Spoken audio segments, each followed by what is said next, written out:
دنیا میں نا صرف ایک چیز ہے جو آپ کو بادشاہوں سے بھی بے نیاز کر دیتی ہے، وہ کیا ہے؟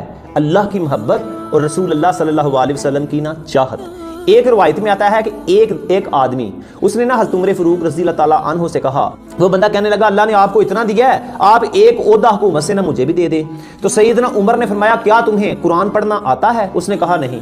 تو سیدنا عمر رضی اللہ عنہ نے فرمایا ہم ایسے شخص کو عہدہ نہیں دیتے جسے یعنی قرآن پڑھنا ہی نہ آتا ہو۔ نا وہ آدمی عہدہ حاصل کرنے کے لیے اس امید پر کہ عہدہ حاصل ہوگا وہ قرآن سیکھنے چلا گیا۔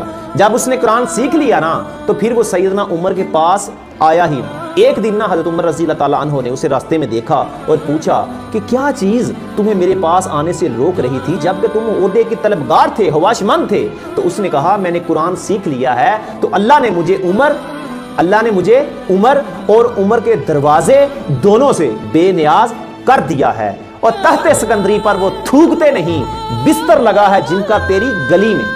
اچھا پھر نا حضرت عمر رضی اللہ تعالیٰ عنہ نے کہا کہ کس آیت نے تمہیں ان سب چیزوں سے بے نیاز کر دیا ہے؟ تو اس نے کہا اللہ تعالیٰ کے اس فرمان میں کہ جو اللہ سے ڈرے گا وہ اس کے لیے نکلنے کا کوئی راستہ بنا دے گا اور اسے رزق دے گا وہاں سے، کہاں سے؟ جہاں سے وہ گمان بھی نہیں کرتا۔